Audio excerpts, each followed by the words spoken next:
बिस्मिल्लाहिर्रहमानिर्रहीम। अस्सलाम वालेकुम। लास्ट लेक्चर के अंदर हमने स्ट्रीक लाइन को डिस्कस किया था और equation for the streak line हमने फाइंड की थी, देखी थी। आज हम इसकी एग्जांपल सॉल्व करेंगे। एग्जांपल है हमारे पास। एग्जांपल क्या है कि find the equation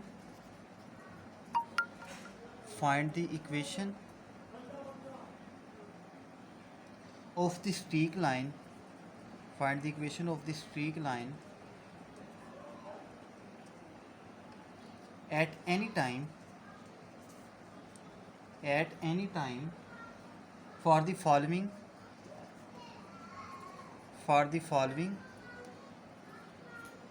steady incompressible flow। steady का मतलब होता है कि हमारे पास टाइम इसमें नहीं होगा। इनकम्प्रेसिबल फ्लो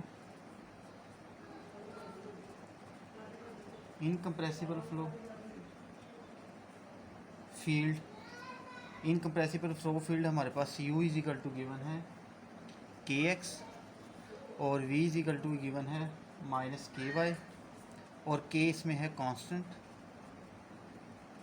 तो इसमें हमने equation of streak line find करनी है। तो इसके सोल्यूशन की तरफ चलते हैं। सोल्यूशन में हमें सबसे पहले पता है कि path line of the fluid particle हमारे पास किस तरह का होता है कि we know that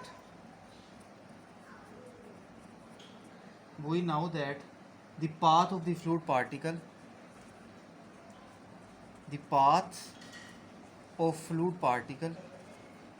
fluid particles के पाथ हमारे पास किस तरह के होते हैं, are given by the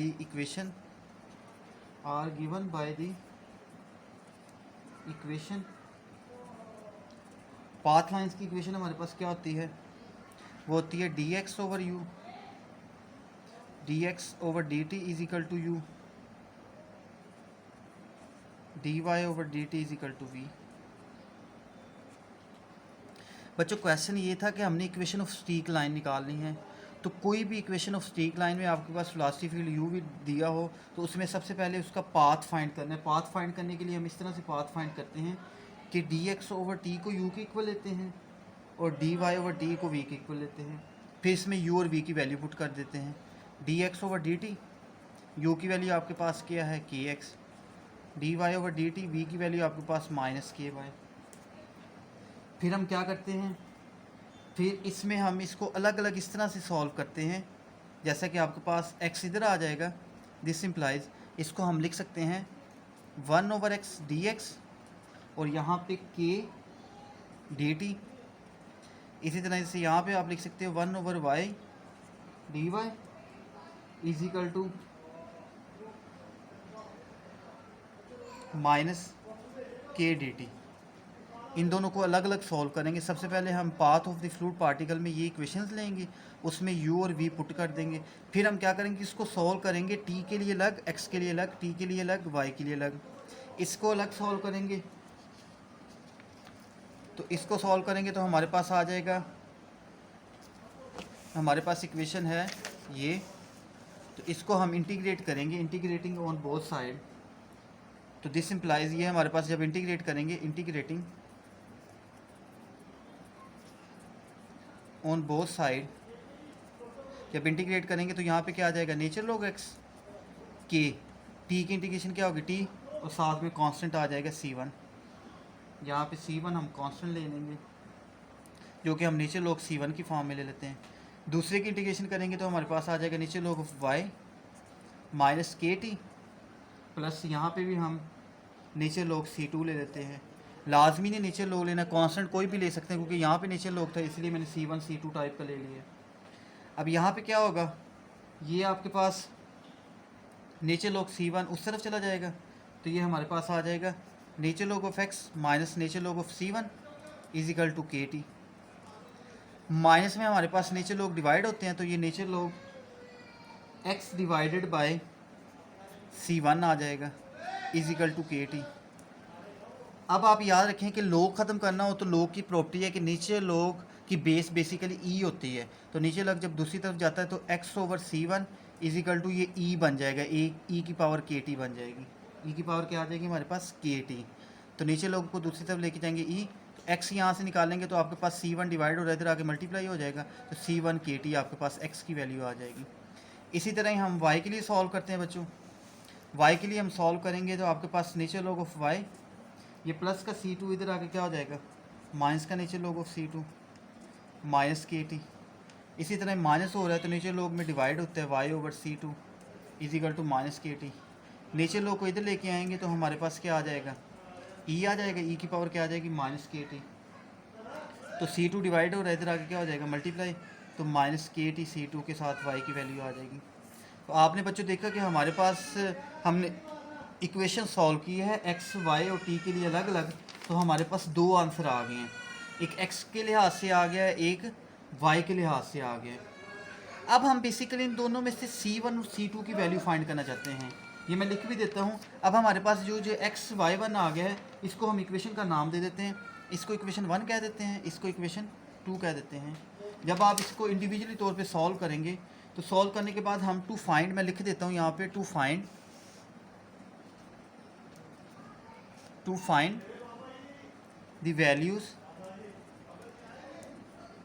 C1 and C2। अब हम फाइंड करेंगे C1 की वैल्यूज़, तो उसके अंदर हम वो ये अज्यूम कर लेते हैं, we assume that the fluid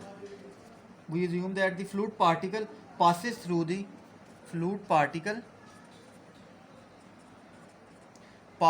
the fixed point। हम सपोज कर लेते हैं कि जो फ्लूइड पार्टिकल है वो पास करते हैं फिक्स पॉइंट को, और फिक्स पॉइंट हम खुद से ले लेते हैं, उसके मैं पॉइंट ले लेता हूँ x1 y1 eight an earlier incident में हमारे पास जो t है वो क्या आ जाएगा, t इज इक्वल टू आ जाएगा s, t हम ले लेते हैं कि s के इक्वल है। तो देन फ्रॉम इक्वेशन 1 एंड 2, तो 1 और 2 को देखें तो अब हमारे पास जो x है हमने क्या ले लिया है, x1 ले लिया है, और जो t है वो s ले लिया। अब t की वैल्यू s पुट कर दें और x की x1 y की y1, तो बाय 1 एंड 2 को हम फिर इस तरह से लिखेंगे। ये हमारे पास यहाँ से देखें तो ये हमारे पास आ जाएगा, इसके अंदर वैल्यूज़ पुट करने लगा हूँ, तो ये आपके पास आ जाएगा x की जगह पे x1 is equal to C1 वैसे ही, और k वैसे ही, t की जगह पे s आ जाएगा। तो यहाँ से C1 निकालें तो हमारे पास C1 क्या आ जाएगा, ये मल्टीप्लाई हो रहा है, इधर जाके क्या हो जाएगा, डिवाइड हो जाएगा, तो ये x1 डिवाइडेड बाय e की power ks is equal to C1 आ गया। तो मज़ीद इसको सिंप्लीफाई करें तो C1 इज इक्वल टू आ जाएगा x1 e की पावर माइनस ks, e की पावर क्या आ जाएगी, माइनस ks, क्योंकि नीचे पावर प्लस है तो ऊपर लेके आएंगे माइनस की। तो ये C1 के लिए सॉल्व हो गया। इसी तरह इसको C2 के लिए सॉल्व करें। अब इसमें y2 की वैल्यू पुट करें, y की जगह पे क्या आ जाएगा, y2 आ जाएगा, C2 e की power minus KT, sorry t की जगह पे s भी पुट करना है, तो t की जगह पे क्या आ जाएगा। हम हर क्वेश्चन में अगर हमें टाइम नहीं गिवन होगा तो खुद से s ले लेंगे, अगर हमें कोई फिक्स पॉइंट नहीं दिया होगा तो हम खुद से सपोज कर लेंगे हर क्वेश्चन में कि वो x1 और y1 है, जब हम c की वैल्यू कांस्टेंट की वैल्यू निकालेंगे। अब यहाँ से देखें ये मल्टीप्लाई हो रहा है, इधर आके जब डिवाइड होगा तो पावर नेगेटिव है, ऊपर जाके क्या हो जाएगी, पॉजिटिव, तो y2 k की पावर e की power ks is equal to C2, तो C2 की ये वाली वैल्यूज़ आ गई।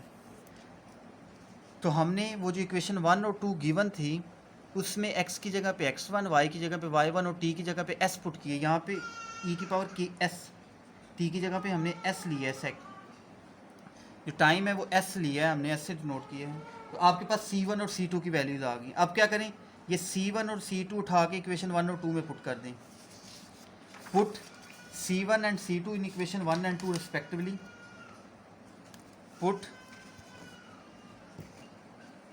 पुटिंग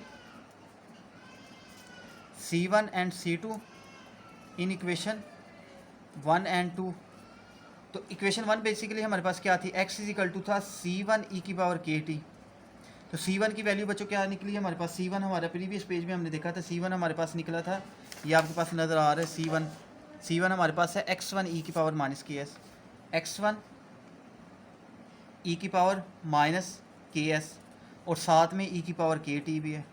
इसको मज़ीद सिंप्लीफाई करें तो x इज इक्वल टू आपके पास आ जाएगा x1, ये दोनों e बेस सेम है तो पावर ऐड कर सकते हैं, तो इसको लिख सकते हैं e, k दोनों में कॉमन है तो k कॉमन लेंगे तो k into T minus s आ जाएगा, टी को मैंने पॉजिटिव को पहले लिखा, नेगेटिव को बाद में।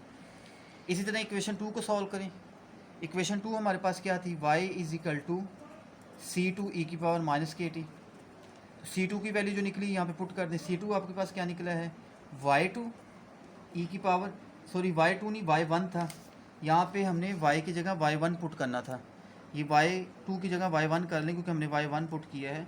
तो C2 हमारे पास आया है, C2 की वैल्यू पुट कर रहा हूँ y1 e की पावर ks, और साथ में हमारे पास है e की पावर माइनस के टी। तो y इज इक्वल टू आ जाएगा y1, इन दोनों को सिंप्लीफाई करें, बेस सेम है तो पावर में k कॉमन आ जाएगा, तो s माइनस टी आ जाएगा आपके पास। तो y के लिए आंसर ये आ गया है, और x के लिए आंसर ये आ गया, y के लिए आंसर ये आ गया। इन दोनों को इक्वेशन 3 का नाम दे दें, यानी जो x और y है इक्वेशन 3 है। तो हैंस इक्वेशन 3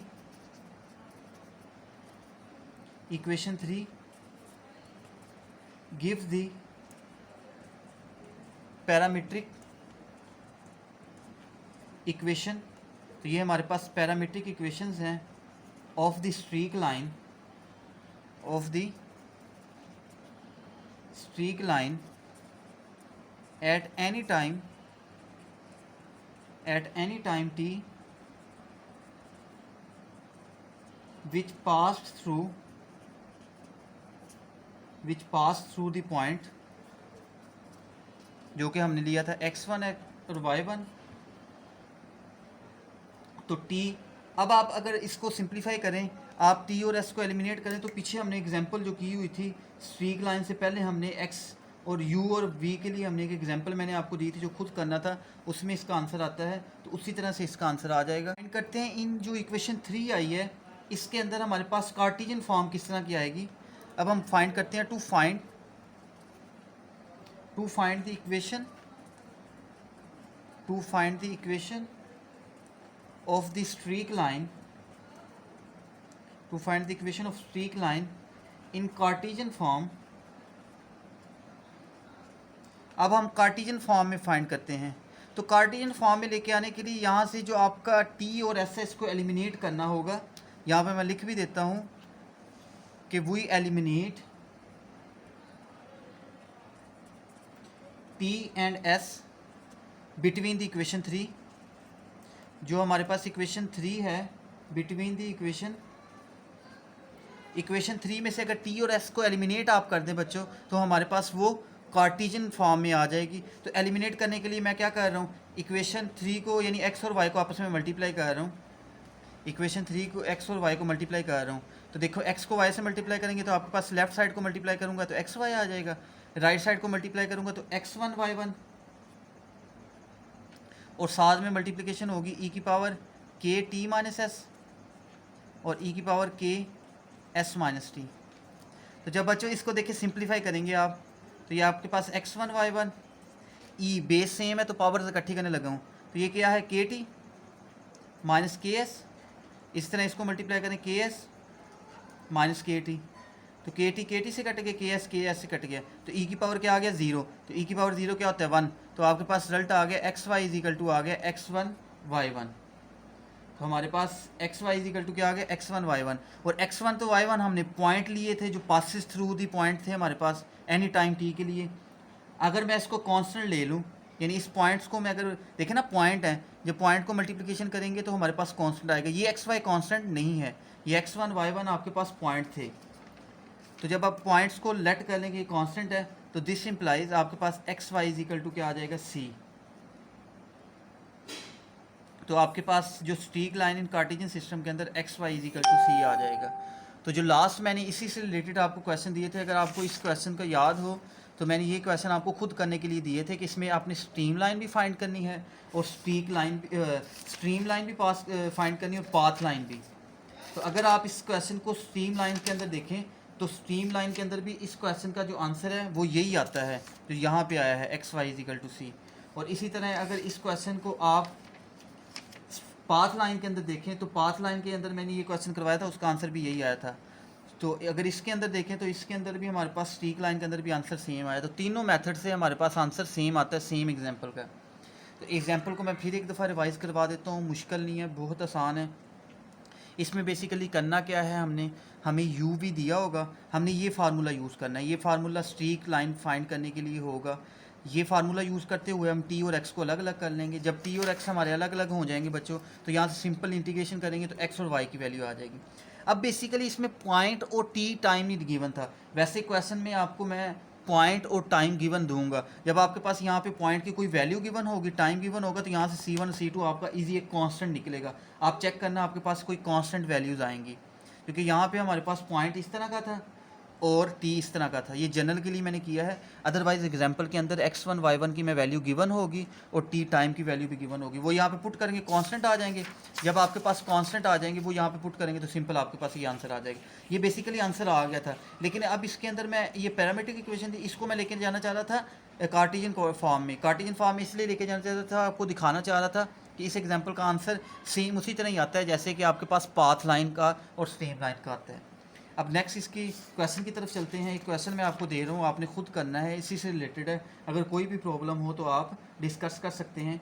क्वेश्चन ये क्या है हमारे पास, क्वेश्चन बच्चों इसी तरह से है कि the velocity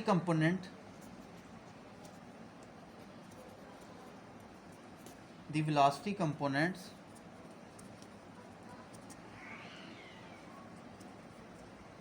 for an unsteady two dimensional या 2D कह लें, 2D flow field are given by, हमारे पास u गिवन है x/t और v गिवन है y। x is equal to u is equal to x/t और v इजिकल टू है y। तो हमने फाइंड क्या करना है, find the equation of the streak line. Equation of streak line find करनी है जो कि पासिंग थ्रू द पॉइंट, जो कि पास करती है किस पॉइंट में से, 1 1 में से। अब यानी जो हमने प्रीवियस एग्जांपल की उसमें x1 भी 1 लेंगे, y1 भी 1 लेंगे at time t equal to 1, और टाइम जो t है उसको भी 1 लेंगे। यानी प्रीवियस एग्जांपल में टाइम को हमने s लिया था, उसके लिए C1 C2 निकाले थे, और x1 और y1 हमने पॉइंट लिया था। अब वो x1 y1 की जगह आप 1 1 लेंगे और C1 और C2 निकालेंगे। इसका सोल्यूशन आपने खुद करना है, आपकी एक्सरसाइज है, लेकिन मैं आंसर थोड़ा सा आपके साथ डिस्कस कर सकता हूँ कि जब आप इसको सॉल्व करेंगे तो आपके पास इसमें x निकलेगा C1t, y आपका निकलना चाहिए C2t। फिर आप इसको सॉल्व करेंगे C1 और C2 के लिए, उसमें पुट करेंगे x1 इजिकल टू 1, मतलब x is equal to 1, y equal to 1 और t इजिकल टू 1। तो इसके लिए आप सॉल्व करेंगे तो आपके पास इसमें C1 आ जाएगा 1/s और C2 आपके पास आ जाएगा e⁻⁻s। तो जब आप इसको t equal to s, x पहले आपने x is equal to 1, y equal to 1 और t इजिकल टू s के लिए इसको सॉल्व करना है, तो आपका आंसर आ जाएगा s की फॉर्म में।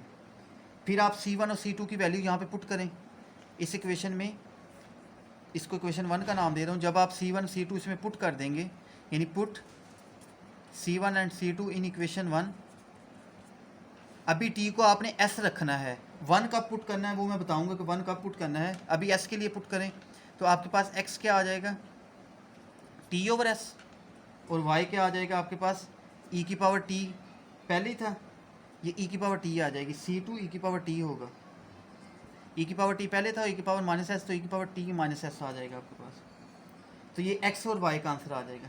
जब ये x y का आंसर आ जाएगा, अब आपने इसमें अब पुट करना है आपने, अब फिर अगेन आपने पुट करना है x is equal to 1, y equal to 1 और t इजिकल टू 1।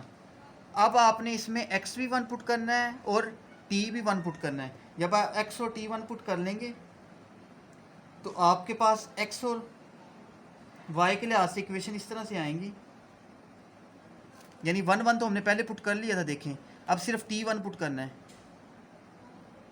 ये t पहले भी 1 पुट कर सकते थे, लेकिन मैंने कहा था जब हम करेंगे तो इसमें लास्ट में आपने पुट करना है। तो t1 के लिए आपके पास आ जाएगा x इजिकल टू 1/s और y इजिकल टू e⁻⁻s। तो ये आपके रिज़ल्ट आ जाएंगे, ये आपके पास क्या आ जाएंगे, रिज़ल्ट आ जाएंगे। अब आप इसमें से एलिमिनेट करेंगे s को, एस किस तरह से एलिमिनेट होगा, आप यहाँ से एस की वैल्यू निकालें, वो यहाँ पे पुट कर दें, तो यहाँ से एस की वैल्यू निकलेगी 1/x, तो 1/x यहाँ पे पुट कर दें, तो hence y is equal to आ जाएगा e की पावर 1 माइनस 1/x, तो ये आपके पास आंसर आ जाएगा। ये जनरली मैंने बताया आपने खुद करना है, इसमें आप पहले इसको सॉल्व करेंगे, उसी फार्मूले से एक्स वाई निकाल लेंगे, फिर आप x y1 t is equal to S put करेंगे, तो C1 C2 आ जाएगा। C1 C2 के लिए आपके पास ये इक्वेशन आ जाएगी। फिर इसमें बाद में आपने x1 और y1 आपने पहले पुट किया हुआ है, करने की ज़रूरत नहीं है, सिर्फ आपने फिर बाद में इसमें t1 पुट करना है। t1 पुट करेंगे तो आपके पास ये रिजल्ट बनेगा। इसमें फिर एलिमिनेट करने का तरीका कर, इसमें तो ईजी हो रहा था कि s की वैल्यू 1/x यहाँ पे पुट करेंगे तो ये आपके पास आंसर आ जाएगा। इसको आपने खुद करके देखना है। नेक्स्ट टॉपिक हमारा स्टार्ट हो रही है, हमारे पास लाइंस वाला टॉपिक ख़त्म हो गया। 3 टाइप्स के हमने लाइन पढ़ ली हैं। इसमें सबसे पहले हमने स्ट्रीम लाइन पढ़ा था, फिर हमने पाथ लाइन पढ़ा था, और ये स्ट्रीक लाइन है। स्ट्रीक लाइन ज़रा मिलती जुलती है जिस तरह की हमारी पाथ लाइंस थी। अब हम वर्टिसिटी वेक्टर नेक्स्ट हमारा टॉपिक आ रहा है। वर्टिसिटी वेक्टर क्या होता है, नेक्स्ट डेफिनेशन है हमारे पास, द वर्टिसिटी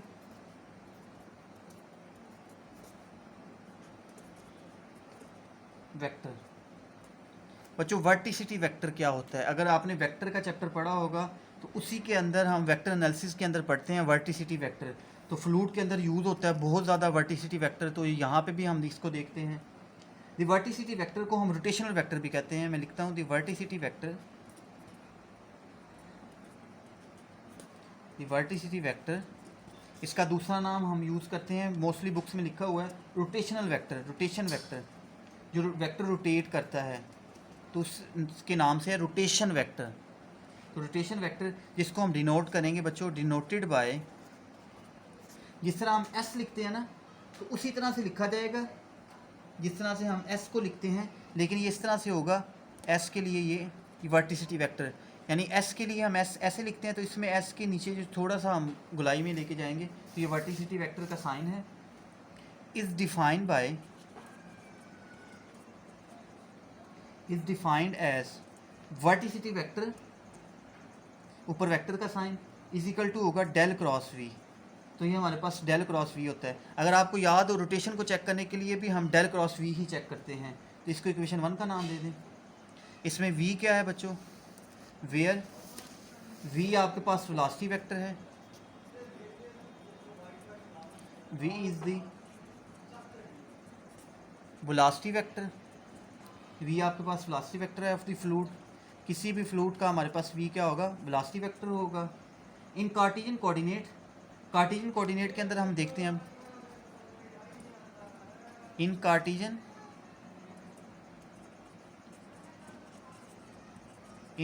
कोऑर्डिनेट लेट कर लेते हैं, let vorticity vector X, vorticity vector Y, vorticity vector z be the component of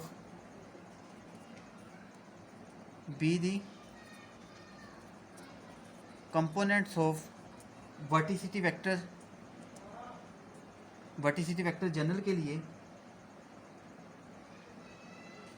and u v w the components of v, u v w the components of v, यानी velocity v के component है u v w। Then equation 1, ये जो equation 1 है, then equation 1 can be written as,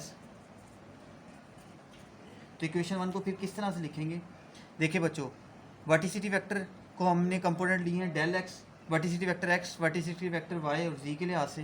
तो यहाँ पे देखें vorticity vector is equal to del cross V, मैं वैल्यूज़ पुट कर रहा हूँ। तो यहाँ पे जब वैल्यूज़ पुट करूँगा तो पहले वर्टिसिटी वेक्टर एक्स के लिहाज से आएगा, साथ में आई आएगा, फिर वर्टिसिटी वेक्टर वाई के लिहाज से आएगा, जे आएगा, फिर वर्टिसिटी वेक्टर जी के लिहाज से आएगा, के आ जाएगा, इज इक्वल टू डेल आपके पास क्या होता है, डेल क्रॉस वी। अगर आपको कर्ल की डेफिनेशन याद हो तो डेल क्रॉस वी हम कर्ल में निकालते थे। डेल क्रॉस वी अगर आप कर्ल की डेफिनेशन अप्लाई करें, मैं आपको निकाल के भी दिखा सकता हूँ डेल क्रॉस वी हम किस तरह से निकालते हैं। यहीं पे आपको थोड़ा सा बता देता हूँ, पहले मैं लिख देता हूँ कैसे आया है। ये हमारे पास होता है partial W over partial y minus partial we over d i के साथ, plus partial you over partial z minus partial W over partial x j के साथ, और partial we over x minus partial you over y के साथ। ये किस तरह से निकलता है, v cross del cross v, ये बेसिकली इस तरह से निकलता है। अगर मैं आपको बताऊं तो डेल क्रॉस वी आपके पास इस तरह से फाइंड होगा। डेल क्रॉस वी को फाइंड करने के लिए आप इसका डिटर्मिनेंट बनाएंगे आई जे के साथ। यहाँ पे आपके पास होगा partial over partial x, partial over partial y, partial over partial z, यहाँ पे होगा यू वी डब्ल्यू। जब बच्चों आप इस डिटर्मिनेंट को सॉल्व करेंगे तो आपके पास ये रिजल्ट आता है। इसको सॉल्व करेंगे, इसको आप खुद ज़रा सॉल्व करके देख लेना, तो ये आपके पास रिजल्ट आएगा। तो मैंने direct del cross V put कर दिया। Del cross V basically curl of the vector है। तो अब इन दोनों को कंपेयर करें। देखो आई के साथ कंपेयर होगा, जे के साथ कंपेयर होगा, के के साथ। तो जब कंपेयर करेंगे तो सो दैट जब आप आई जे के कंपोनेंट्स को कंपेयर करेंगे सो दैट आपके पास वर्टिसिटी वेक्टर एक्स कंपोनेंट के लिहाज से वो इस तरह से आ जाएगा, partial W over Y minus partial we over Z. Vorticity vector Y के लिहाज से आपके पास आ जाएगा partial you over Z minus partial W over X, और वर्टिसिटी वेक्टर आपका जी के लिहाज से आ जाएगा partial we over x minus partial you over Y. ये हमारे पास 3D के लिए होता है। अगर मैं 2D की बात करूं, इन टू डिमेंशनल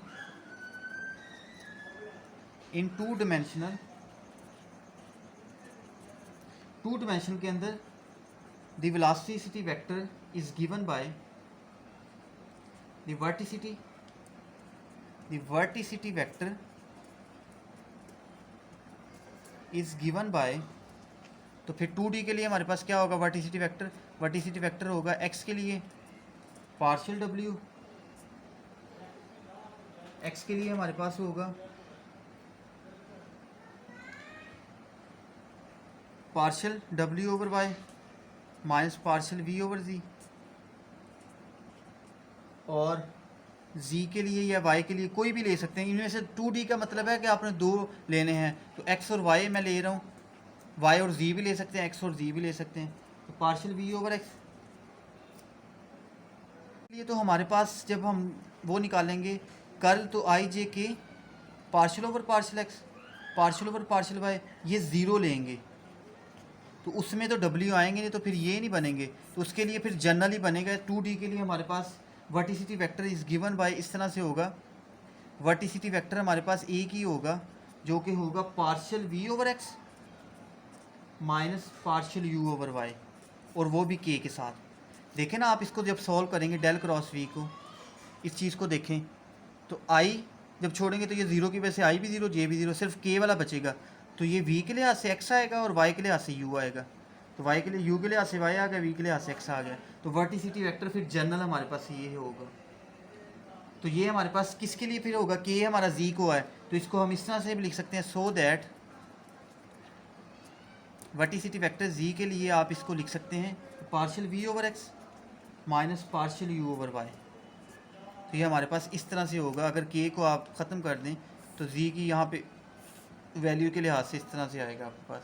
तो ये हमारे पास वर्टिसिटी वेक्टर होता है। हमने देखा है कि वर्टिसिटी वेक्टर कार्टेशियन कोऑर्डिनेट सिस्टम के हमारे पास किस तरह का होगा। तो हमने बेसिकली इस फार्मूले में वैल्यूज़ पुट कर दी हैं डेल क्रॉस वी। तो डेल क्रॉस वी कर्ल होता है, वर्टिसिटी वेक्टर के कंपोनेंट्स ये ले लिए हैं, इसके साथ कंपेयर किया तो हमारे पास 3D और 2D के केसेस में वर्टिसिटी वेक्टर आ गए हैं।